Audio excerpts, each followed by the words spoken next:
Donnerschlag. Das ist der Donnerschlag zum Thema Ich glaube, hilf meinem Unglauben oder der Frage, wie dick ist echt deine Schicht? Ich bin Nadine, schön hören dazu. Ja, er ist definitiv vorbei, der Winter. Aus meinem Bürofenster sehe ich noch die letzten weißen Berggipfel. Im Garten fängt es an zu blühen.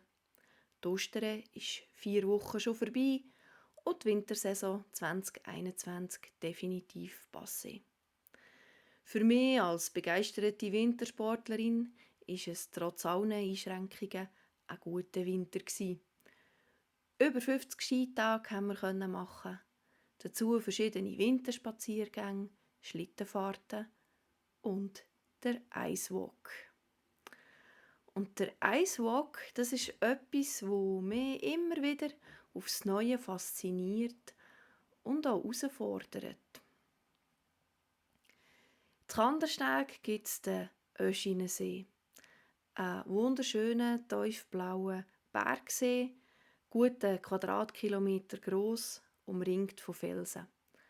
Ein wunderbares Ausflugsziel im Sommer, aber auch im Winter. Wenn nämlich die Seeoberfläche gefriert, dann besteht die Möglichkeit zum Schleifschuhfahren, zum Eistauchen, zum Eisfischen und es gibt den Icewalk. Der Icewalk ist ein Spaziergang über den gefrorenen See.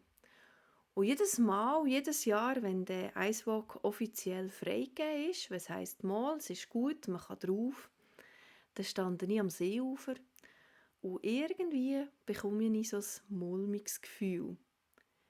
Hebt echt die Eisdecke wirklich? Was ist, wenn aus irgendeinem unerwarteten Grund mitten im See die Eisdecke einbricht? Was ist, wenn vielleicht irgendwo unter dem Schnee ein Riss entstanden ist, vielleicht weil ein Eisfischer ein Loch gemacht hat und es hat dann einen Riss gegeben?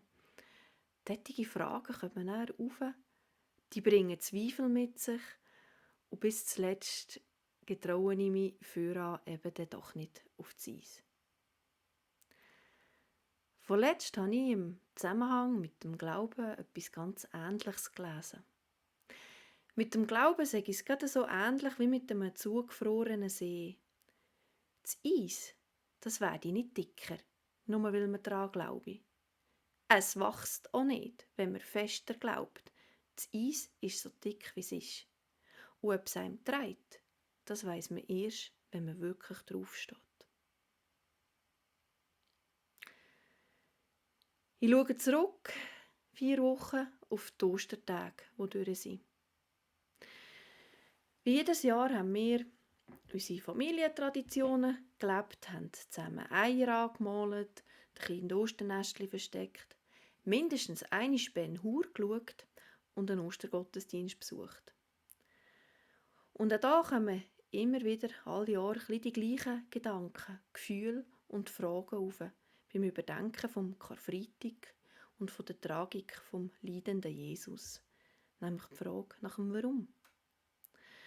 Warum ist das Leiden, die ganze Gewalt, warum ist das nötig gewesen? Und an dieser Stelle könnte man jetzt so bücherfüllende theologische Abhandlungen machen über Heilsgeschichte. Ich möchte aber einfach auf einen Aspekt von dieser ganzen Karfreitags- und Ostergeschichte eingehen und gehe darum nochmal zurück zu meinem gefrorenen See.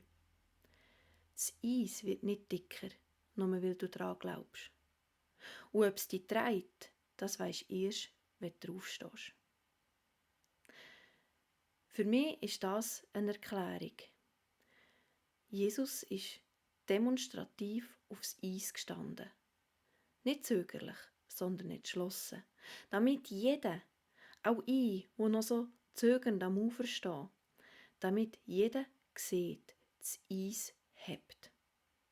Gott ist da und der Glaube trägt. Er trägt mich mit all meinen Lasten, mit all meinen Zweifeln, sogar mit meinem Unglauben. Ich glaube, hilf meinem Unglauben. steht im Markus-Evangelium und ist eines meiner liebsten Bibelworte. In dieser Geschichte steht ein Mann mit dem todkranken Sohn vor Jesus und bittet ihn um Hilfe. Er fordert ihn sogar raus, er sagt, heile meinen Sohn, wenn du kannst. Und Jesus gibt ihm zur Antwort den Satz, alle Dinge sind möglich dem, der glaubt. Und jetzt macht der Vater das einzig Richtige. Er steht zu seinem Glauben, genau gleich, wie er auch zu seinen Zweifeln steht. Weil sein Glaube ist nicht das eigentliche Problem, sondern seine Zweifel, sein Unglauben. Und genau für den bittet er Jesus um Hilfe. Ich glaube, hilf meinem Unglauben. Ich wünsche uns allen, dass wir bei den kleinen und grossen Herausforderungen, die uns das Leben stellt, immer Gewissheit dürfen haben, dass das Eis hebt. Gott trägt. Und dass wir erfahren können, dass Zweifel und Unglauben auch Platz haben. Für das ist Jesus in die Welt gekommen, um unseren Zweifeln und unserem Unglauben zu begegnen. Bei ihm haben sie Platz. Bei ihm sind sie aufgehoben. Und wenn wir es wünschen, dann hilft er uns auch damit. Ich glaube, hilf meinem Unglauben. Amen und behüt nach Gott.